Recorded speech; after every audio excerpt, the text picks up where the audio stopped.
the hate crimes bill to the constitutional carry bill to trans youth, I talk one-on-one with State Representative Cezar McKnight for this edition of Quintin's Close-Ups. And if you haven't already, subscribe to my YouTube channel and like Quintin's Close-Ups on Facebook.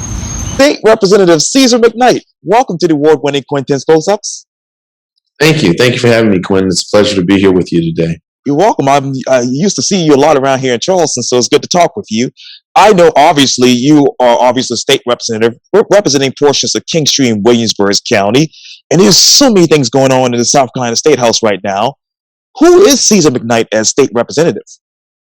Well, I'm the son of Edward and Ruby McKnight. When I'm not in my legislative duties, I practice law here and throughout the state of South Carolina. I do mostly personal injury, do just a little bit of criminal defense, but mostly personal injury car wrecks. I'm the proud father of a daughter. My daughter's name is Claire Elizabeth. She's 5. So when she's 5 going on 55, so that's the boss of me right now. Yes. So, but that's pretty much me in a nutshell. And what is it like to be in Columbia these days? It's a very interesting time. This legislative session is not as eventful as, say, my first legislative session. That was the first year I came in was the year that we had, unfortunately, the killing of the Charleston 9 and then the Walter Scott murder. And so the eyes of the world were in South Carolina as we then took up the legislation to take down the Confederate flag from the State House grounds. So that year was very exciting. This year, as you can imagine, we're dealing with the aftermath of COVID-19. Well, we're still dealing with COVID-19. And so that's brought some new challenges to the State House and how we meet, how frequently we meet, and the issues that we're dealing with, and trying to make sure that we try to help the citizens of South Carolina deal with this unprecedented event. And you talk about the challenges. Let me go to one of the bills here, and that's obviously the constitutional carry bill. And this is from the AP. The South Carolina House of Representatives has approved a so-called constitutional carry bill that will let state residents carry a gun openly without a permit. And lawmakers obviously voted 69-47 in favor of the bill recently. And I know several weeks ago, lawmakers approved a bill that would let anyone with a concealed weapons permit carry openly. The constitutional carry bill goes further, according to the AP. It would not require any permits or institute any of the training requirements mandated in the open carry bill. Republicans also amended the bill to bar the state from enforcing federal gun control regulations. Let me ask you this, Cezar. Should everyone have a permit to carry openly or concealed?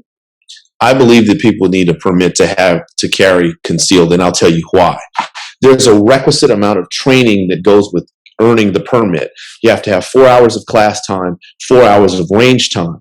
With the way that the new bill works is anybody who's never had any training whatsoever with a firearm can just go in a store, buy one, and start carrying it. I think it's a recipe for disaster. The way that we do it in South Carolina now, I believe, is right. The concealed weapons permit program that we have here in the state is one that's the model program, and it's the envy of other states. We got it right here.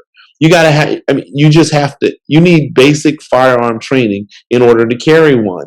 And I think that provides safety not only for the person carrying it, but for people at large.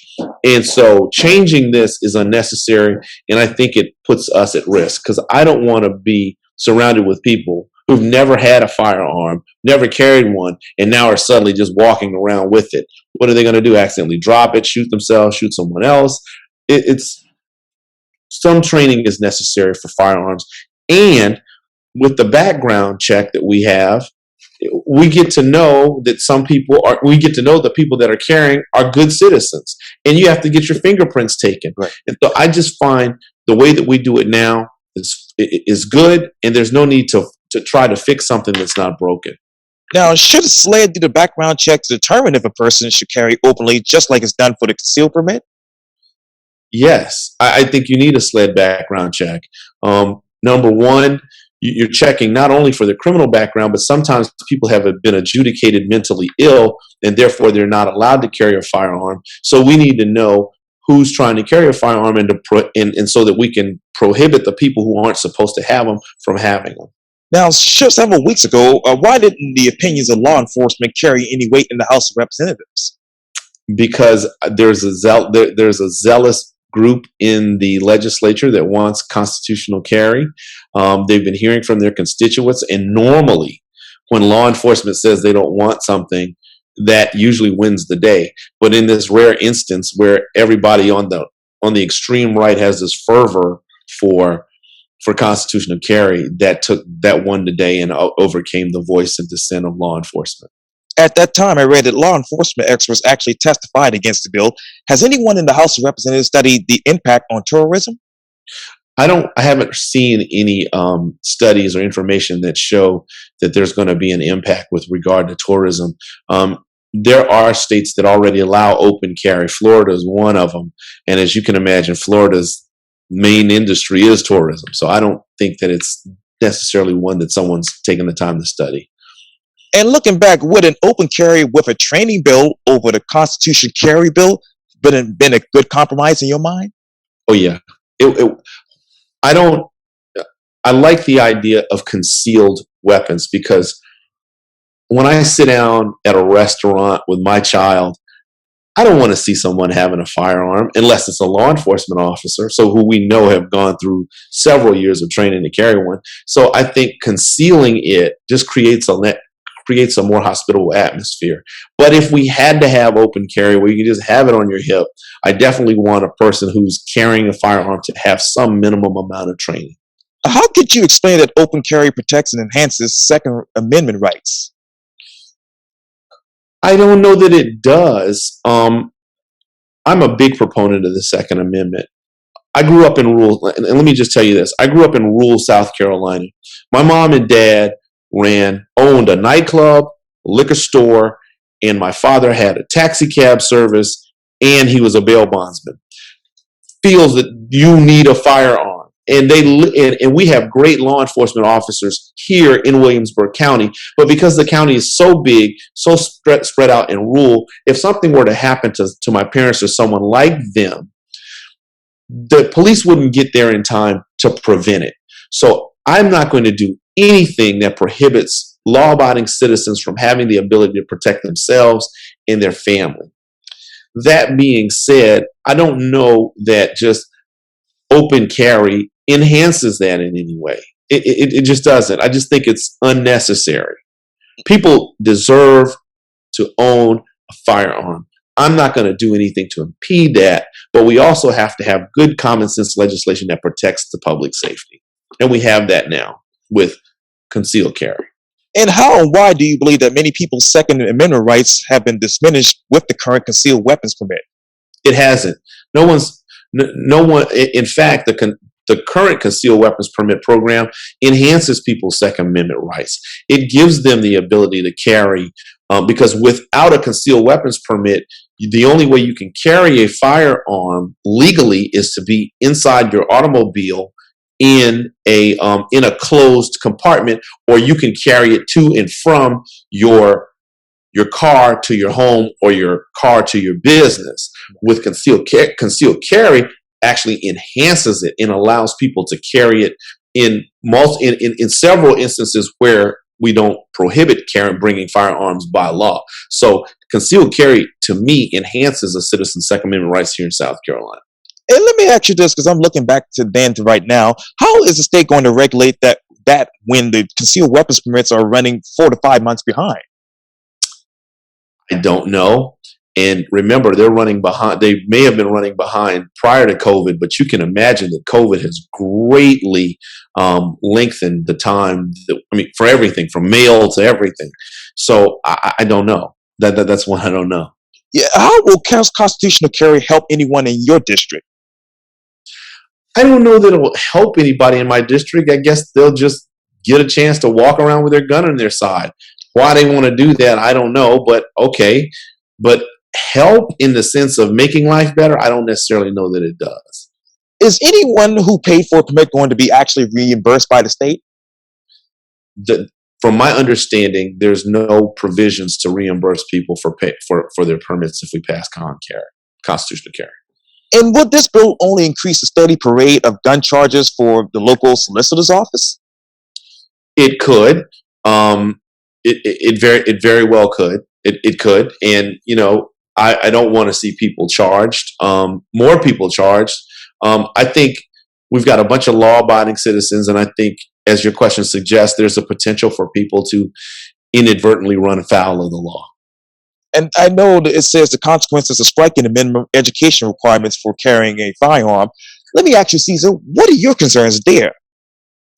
Well, again, I think all my concerns with education with regard to firearms are satisfied under the current concealed weapons permit program.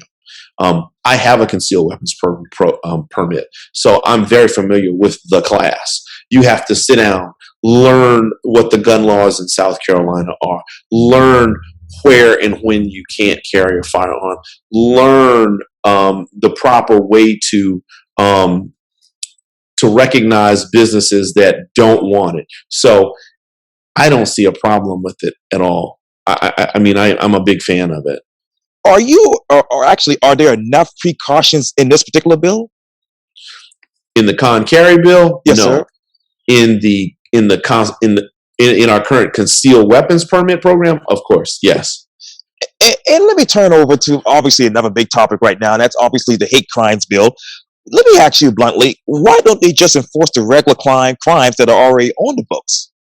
They do enhance. They do enforce the crimes that are on the books. However, I personally believe that there are certain crimes that are so egregious and done specifically with the intent of harming someone based upon their race, gender, or sex, and they need enhanced penalties.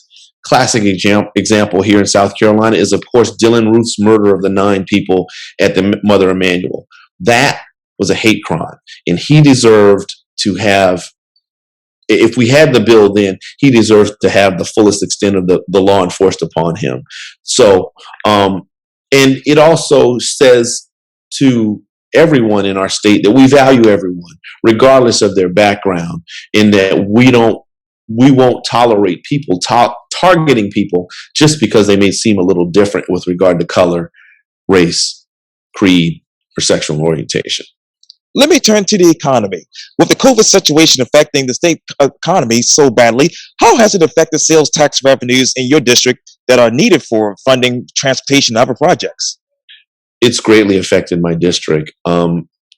Let's just look at all my local restaurants, particularly my mom and pop restaurants, particularly my barbecue places. Yes. Scott's Barbecue, Brown's Barbecue. Can you imagine how the blow that they have had to endure with not having the ability to sell because of the executive orders? So with regard to that, you can imagine that leads to less revenue in a place that's already cash strapped. So we've really suffered economically from COVID. Now, the General Assembly delayed finishing the 2020-2021 budget, as you know, this spring after COVID started spreading, saying the virus was causing too much uncertainty to lock in spending all the way to June 2021. Instead, they agreed to keep spending at the levels in the 2019-2020 budget and revisit the special, revisit that in a special session. What are those levels right now? Well, like you said, the levels are the 2019 levels, and I think that was sound. That's a sound policy that we have. We don't know, because of COVID, so let me just say this. When it comes to projecting a budget, it's based upon numbers and past activity. Well, where you have a disrupting event like COVID, where you can't even get a projection to predict, you've got to have a default position that says, okay, we've already spent this amount of money, which is 2019. Let's not increase our budget to spend until we know or can get a more accurate projection. And I think that's the common sense approach that we've taken. So as we come out of COVID, our budget forecast will be able to be more accurately depicted, and then we can do better projections with regard to spending. Now, obviously, with those projects, what are the projects that you want to get accomplished in your district right now that you just can't? Well, the big thing for my district, and I think everybody's district, is roads. It's just the other day I had to turn the radio down in the car because I hit a pothole so hard. I'm like, oh my God, I know I've done tore up the oil pan. So it's definitely our roads, and the big thing that we need fixing, particularly in rural South Carolina, are our schools. our schools are in dire straits, and they are dragging the rest of the state down. It's, I have friends all over South Carolina. The schools are great in York County. Schools are great in Horry. Schools are great in Charleston. They're great in Greenville. They're great over there in Aiken. But it's the middle of the state, particularly along the corridor of shame, where the schools are not doing well. And as a result of those poor performing schools, we always flounder around at 47 and 48 or 49th in education. Our state is going to have to attack this systemic problem with a huge influx of money for infrastructure for schools. And what I mean by that is we've got rural school districts that want to build new schools, but they can't. They just do not have the tax base to do it.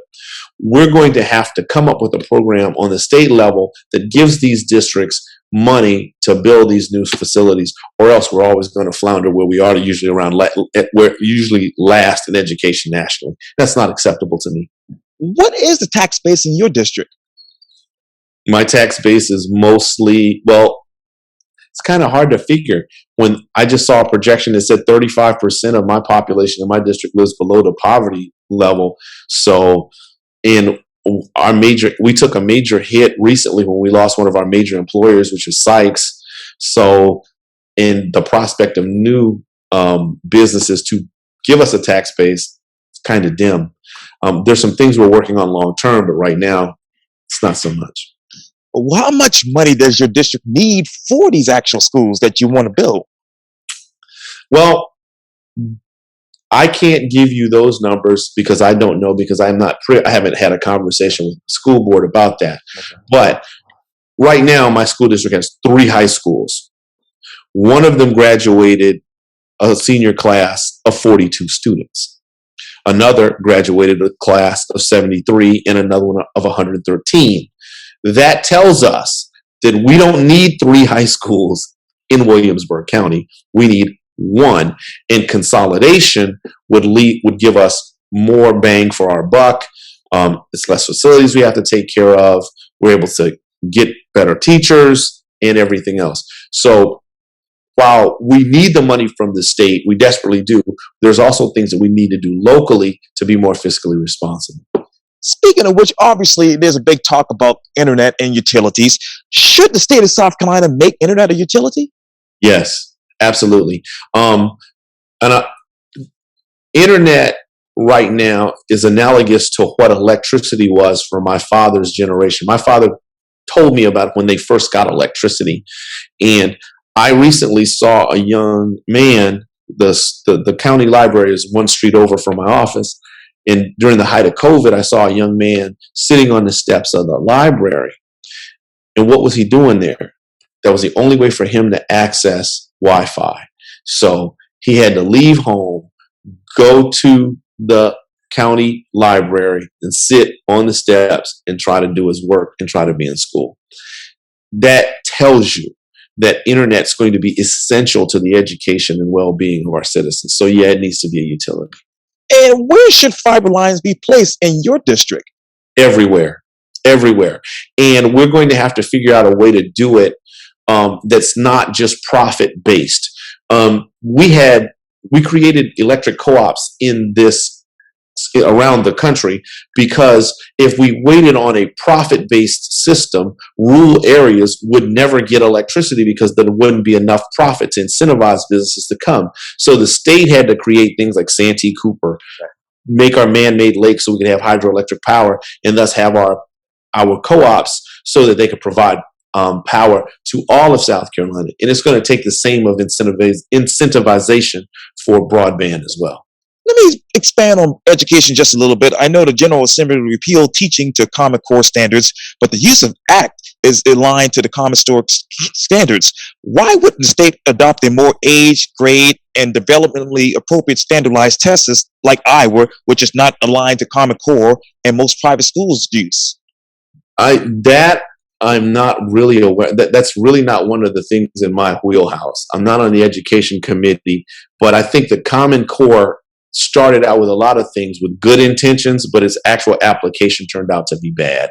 So we're going to have, and if you've seen our test scores in South Carolina, they're not good. So we're going to have to come up with a curriculum that prepares our kids for that. Why are the results of the tests not immediately available, as results are not known until the start of the next school year? Because they've got to crunch the data, check it out, make sure it's correct. And I'll tell you this, because of COVID, we really hadn't had any standardized testing, so you're not going to be privy to that for 2020.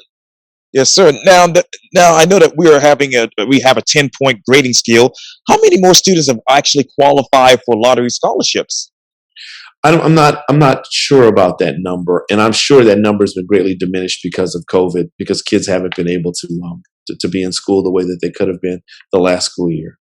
And I know the federal law requires a standardized test, but doesn't require any portion to be used for a student's grade. Why does the state use 20% of the test against a student's GPA? The powers that be at the state school, at the state superintendent's office, have deemed that to be the way that they want to do it. I see ways that we could tweak it and make it better, but that's ongoing conversation that we're having. Now, you talk about COVID. How many PPPs were given to school districts in your district, Williamsburg?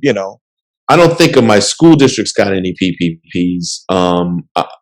If so, I'm not sure about the amount. I know that we had several businesses that got PPP loans. And how much money do we actually spend annually on a student per student? Oh, Quintin, you stumped me. There's a person, I don't know it off my head. I've got a chart that tells me, okay, but I think it's about, is it $3,000 to $5,000? I think we spend per pupil, and that goes with the child wherever they go to school. So whether it be a private school or a public school, that's where it goes. But I don't have my little cheat sheet right now. You stumped me. Sorry about that. Well, you talk about children. Let me talk to you about the big issue. As you know, in late March, you appeared on Tucker Carlson Tonight to discuss your legislation that would bar doctors from prescribing medications to delay puberty or performing gender-altering surgery on people under the age of 18. From late March to right now, Cezar, have you been able to interact with any pediatricians? I have talked to some pediatricians about this, and I can tell you that I've heard from some pediatricians who don't like my bill, but I've also heard from several that do. I'm proud of the bill. I think it's necessary. It's not homophobic. It's not anti-transgender. It just says that for you to make a permanent decision about your life, you need to be 18 years old to do it. Because as you know, these procedures are irreversible. So just anyone who's an adult can think about the crazy things that they wanted to do when they were, and I'm not calling wanting to alter your sex crazy, but any of the things you wanted to do when you were 13 or 14, that hindsight being 2020, you're glad that you didn't get a chance to do. And besides, you have to be 18 years old in South Carolina to get a tattoo. You've got to be 21 years old to drink. So with this, why can't we have a guideline that says, yes, you can do it, but you've got to be a certain age to do it? Have you talked to any transgender people about this? I have, and I've heard from transgender people who told me that they support my bill. What data shows you the benefits of allowing trans youth to access affirming health care? There's some anecdotal data that I've seen from people who seem to suggest that allowing kids to do this helps them because it prevents suicide. But again, that's anecdotal, and I've also seen information studies that show that the suicide rate can be combated by counseling and the rest. So I'm still going to err on the side of caution. Yes, sir. And who in South Carolina is performing gender surgeries on minors? I don't know the names of any particular doctors who are doing it. And quite frankly, if I did, I don't want to call them. Right. I'm not calling them. If currently it's legal for them to do it, and that's their business. However, I don't like it, and I think we need to change the law. What's your plan to protect the health and safety of those patients? Well, number one, my plan is to get this law enacted so that we don't have to worry about children undergoing gender altering surgery. And that protects them, in my mind. Do you think it's the state who should make these decisions and not the child's parents and medical professionals who are seeing and treating the child? I think it is the state's decision, and I think it is for the state to do it. The state sets parameters and guidelines for our society and everything we do. So just because a parent wishes for them to do it doesn't necessarily mean it's okay for them to do it. And so, yes, I think it's more than appropriate for the state to do it. We regulate other things. We regulate the dispensation of medicine. We regulate the dispensation of different medical treatments. Why not this one? What do you understand about gender identity? I understand that it's a personal choice. I understand that we live in a society where people are free to do what they want to do, and they should be free to do it and free from prejudice, harm, discrimination, or what have you. But with this doesn't alter that. What it does is says you need to be 18 years old to do it. What's your understanding of intervention of puberty blockers? It is essentially what you say it is. It prevents the onset of puberty. So let's say a young man wants to, if for a young man, it would stop testosterone, which would then stop the process that all men go through as they age and mature. Your voice won't get as deep. You won't develop muscles. You won't develop, your sexual organs won't develop in a way that they normally would. What's the value of therapy? Which therapy are you talking about? As far as, seeking help, as, in regards to getting, a surgery or whatnot? Well, there's a value there in the therapy, because I think that you definitely need to consult with a professional with regard to the procedure. I just don't think that impressionable children should be subjected to that until they're old enough to make an informed decision. And you said on March 11 on Twitter, quote, H. Bill 4047 does not discriminate against anyone. It requires a person to be at least 18 years old before able to undergo transgender procedures. And as you said, you have to be 18 to get a tattoo. Surely you need to be an adult to change your gender, that is. What do you say to those transgender teens and their families when some of those people unfortunately don't make it to 18? Well, when you say don't make it to 18, why don't they make it to 18? Is that because of suicide? Is that because of what? I mean, what? Yes, sir. Exactly right. Yes. Well, my heart goes out to anyone who has taken their life. I'm thankful that I've never encountered a situation where I felt so hopeless that death was the only alternative that I saw. But what I say to them is, we need to protect our children in any way we can. And having a child make an unalterable decision isn't something that I believe is sound judgment. And so I can't imagine the pain that a parent feels with a child dying, because that's not the natural order of things. Our children are supposed to bury us, not us bury our children. So, but again, in this instance, you need to be an adult before you make a decision to alter your gender. Who is picking up the tab for gender alteration procedures if the parents is not okay with the process? I'm not sure. I've heard it in some states it's their health insurance, but I'm not exactly certain.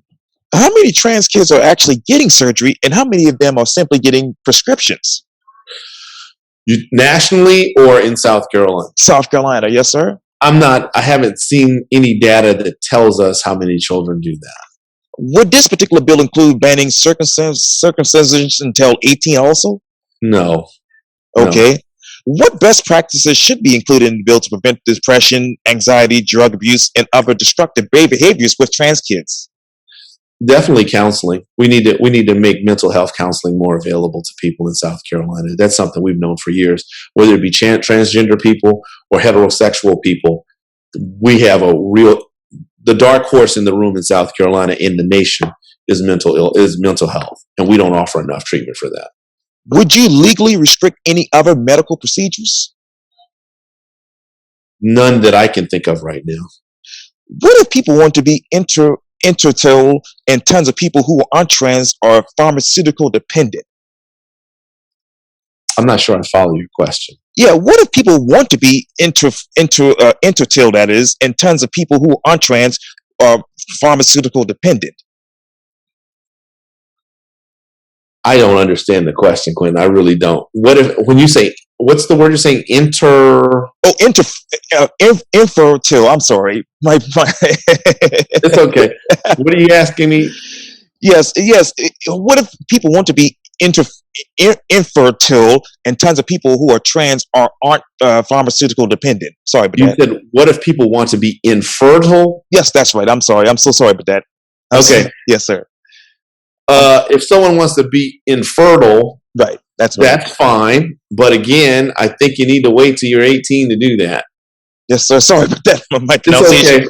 pronunciation bad. There's some words to get me too. Don't worry about it. Yes, sir.